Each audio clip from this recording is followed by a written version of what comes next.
நான் சௌந்தர்யா பேசுகிறேன். இன்னைக்கு நம்ம என்ன பார்க்க போகிறோம் அப்படின்னு பார்த்தா ஒரு சின்ன மோட்டிவேஷனான ஸ்டோரி பார்க்கலாம்.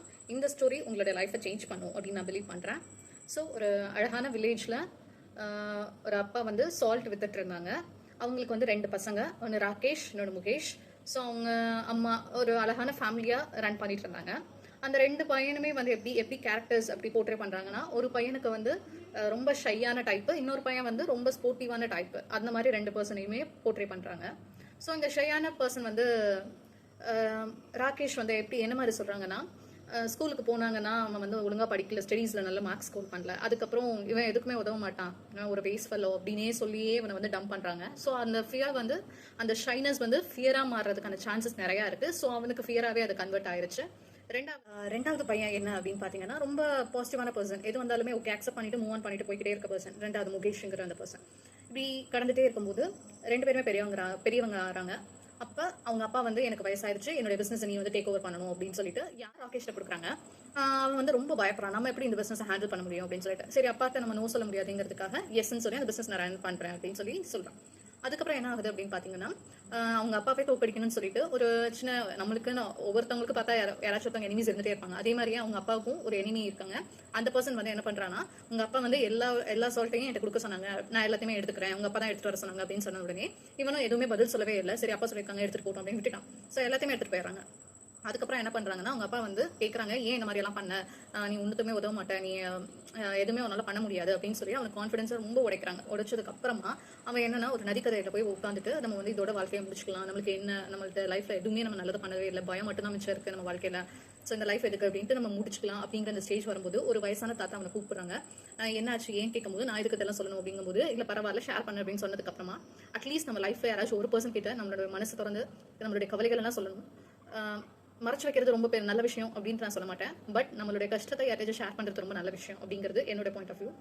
ஸோ அதே மாதிரியே அந்த பர்சன் கிட்ட இவருடைய கஷ்டம் எல்லாம் சொல்கிறாங்க. எனக்கு வந்து சக்ஸஸ்ன்னு ஒன்று நான் பார்த்ததே இல்லை, என்னோட லைஃப் டைம் இந்த ஏஜ் வரைக்குமே நான் ஃபெயிலியர் மட்டும் தான் ஃபேஸ் பண்ணியிருக்கேன், சக்ஸஸ்ங்கிறத நான் பார்த்ததில்லை அப்படின்னு சொல்லும்போது அவங்களும் அது எல்லாத்தையுமே கேட்டுட்டு என்ன சொல்கிறாங்கன்னா, நீ வீட்டுக்கு பா, நான் உனக்கு சொல்கிறேன் அப்படின்னு சொல்லிட்டு வீட்டுக்கு கூட்டிகிட்டு போகிறாங்க.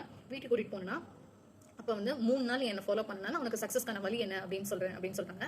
முதல் நாள் வந்து என்னன்னா, நீ வந்து இன்னைக்கு 10 பேர்கிட்ட அவங்களோட டீட்டெயில்ஸ் வந்து கலெக்ட் பண்ணணும், அவங்க என்ன பண்ணுறாங்க என்ன செய்கிறாங்க, அப்படி இல்லைனா ஜஸ்ட் அவங்க இது வரைக்கும் என்ன பண்ணியிருக்காங்க அப்படிங்கிற மாதிரி ஒரு டீட்டெயில்ஸ் வந்து நீ எழுதிட்டு வரணும், 10 பேரை பார்த்து பேசி அப்படின்னு சொல்கிறாங்க. அவனும் போகிறான். போய் என்ன பண்ணுறான்னா, ஒருத்தவங்கள்ட்ட கேட்குறாங்க, சொல்ல முடியாதுன்னு சொல்லி மறுக்கிறாங்க. பட் வந்து அட் எண்ட் ஆஃப் த டே அவனுக்கு வந்து ஒரு 10 நியூ ஃப்ரெண்ட்ஸ் கிடச்சி அவங்களோட டீட்டெயில்ஸ் எல்லாம் கலெக்ட் பண்ணி இந்த மாதிரி சொல்லலாம், அந்த மாதிரி பேசினேன் பண்ணேன் அப்படின்னு சொல்கிறான். சந்தோஷமாக சொல்கிறான், நான் என்னால் பேச முடிஞ்சது அப்படின்ட்டு.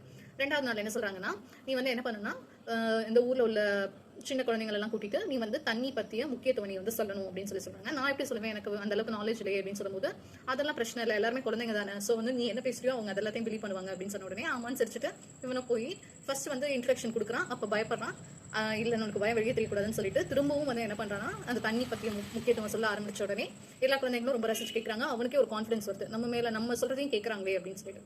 3வது என்ன சொல்கிறாங்கன்னா, உங்கள் அப்பாட்ட போய் சாரி கேளு, அவங்க என்ன சொல்கிறாங்கன்னு கேட்டுவா அப்படின்னு சொல்கிறாங்க. இல்லை அதை நான் பண்ண மாட்டேன் அப்படின்னு சொல்கிறான். சொன்ன உடனே இல்லை நீ இது பண்ணால் தான் உனக்கு சக்ஸஸ்க்கான பதி என்ன அப்படிங்கிறத நான் சொல்லுவேன் அப்படிங்கிறாங்க. சரின்னு இவனும் அவங்க அப்பா கிட்ட போய் சொல்கிறான், எனக்கு இந்த மாதிரி மன்னிச்சுங்க, நான் இப்போ வந்து கொஞ்சம் கான்ஃபிடன்ஸ் எனக்கு. ஸோ அவங்க அப்பா என்ன சொல்கிறாங்கன்னா, இந்த சான்ஸ் வந்து நான் இந்த தடவை வந்து உனக்கு நான் சான்ஸ் கொடுக்குறேன், நீ வந்து பிஸ்னஸ் ரன் பண்ணி காமி அப்படின்னு சொன்ன உடனே இவரும் போயிட்டு அந்த வயசான தாத்தா கிட்ட போயிட்டு இந்த மாதிரி சொல்கிறாரு, எங்கள் அப்பா சான்ஸ் கொடுத்துருக்காங்க அப்படின்னு சொன்ன உடனே அவங்களும் சரின்னு எல்லாமே கேட்டதுக்கப்புறமா அந்த பர்சன் கேட்குறான், ராகேஷ் கேட்குறான். ஸோ நீங்கள் சொன்னீங்கல்ல என்ன சக்ஸஸ்க்கான வழி என்ன அப்படின்னு கேட்கும்போது, அதை ஆல்ரெடி நீ ரீச் பண்ணிட்ட, உன்னுடைய பெரிய பயமே வந்து என்னது அப்படின்னா, ஒரு ஷைனஸாக இருந்ததை பயம் வரைக்கும் கன்வெர்ட் ஆகிற வரைக்கும் உன்னுடைய லைஃப் டிரான்ஸ்ஃபர்மேஷன் சுற்றி உள்ளவங்க வந்து உன்னை இவ்வளோ ஆளாக்கியிருக்காங்க. ஸோ உன்னுடைய ஃபியரை நீ உடைக்கணும், அது நீ உடைச்சிட்ட, இனிமேல் உன்னால் லைஃப்பில் சக்ஸஸ்ஃபுல்லாக வர முடியும் அப்படிங்கிறாங்க. நம்ம எப்பயுமே என்ன சொல்றேன்னா, நம்ம பாதி கரையை கறந்துட்டோம், இன்னும் கொஞ்சம் தான். அதே மாதிரி தான் இப்போ நம்ம எல்லாருமே இந்த ஸ்டேஜில் இருக்கணும், ஒரு பாதி கரையை கறந்த ஸ்டேஜில் இருக்கும், இன்னும் முழுசாகவே நாங்கள் கடந்துருவோம். ஸோ அதனால நம்ம பயப்படுறத கொஞ்சம் நிப்பாட்டிட்டு நம்ம வீக்னஸாக இருக்கோங்கிறத நம்ம வெளியே சொன்னால் மட்டும்தான் தெரியும். அப்போ அவங்க வந்து நம்ம ஜட்ஜ் பண்ணுவாங்களே தவிர, நம்ம எப்போ கான்ஃபிடென்ட்டாக இருக்கமோ அப்போ அவங்களுக்கு தெரியாது நம்ம வீக்காக இருக்கும் அப்படிங்கிறது. ஸோ கான்ஃபிடன்ஸ் வந்து பிறக்கும் போதே எல்லாருக்குமே பிறந்தது கிடையாது, நம்மளாம் பில்ட் பண்ணி நல்ல பிஸ்னஸ் மேனாக வராங்க, நல்லா சம்பாதிக்கிறாங்க, அவங்க அப்பா கிட்ட நல்ல பேர் வாங்குறாங்க, அவங்களோட ஃபியர் எல்லாமே உடஞ்சு கான்ஃபிடன்ஸ் பில்ட் ஆயிருச்சு. ஸோ இந்த கதையிலேருந்து என்ன தெரிஞ்சுக்கலாம் அப்படின்னு பார்த்தோன்னா, நம்மளோட கான்ஃபிடன்ஸ் வந்து ஒரே நாளில் உருவாகாது, ஒவ்வொரு படியாக நம்ம எடுத்து வச்சா தான் அந்த ஃபைனல் டெஸ்டினேஷன் ரீச் பண்ண முடியும். ஸோ அதே மாதிரி தான் நம்ம லைஃப்லையுமே ஒவ்வொரு ஸ்டெப், ஒரு ஸ்மால் ஸ்டெப்பாக இருந்தாலுமே அதை எடுத்து வைங்க. கண்டிப்பாக ஒரு நாள் வந்து அது பெரிய ஸ்டெப் போகிறதுக்கு ஒரு ஒரு ஒரு பெரிய சப்போர்ட்டாக இருக்கும். நம்மளுக்கு ஒவ்வொரு டைம்லையும் நம்மளுக்கு கற்றுக் கொடுக்கும், அதை நல்லா லேர்ன் பண்ணிவிட்டு எப்படி முன்னேறலாம் அப்படிங்கிறத பார்க்கலாம். ஓகே, தேங்க்யூ, பாய்.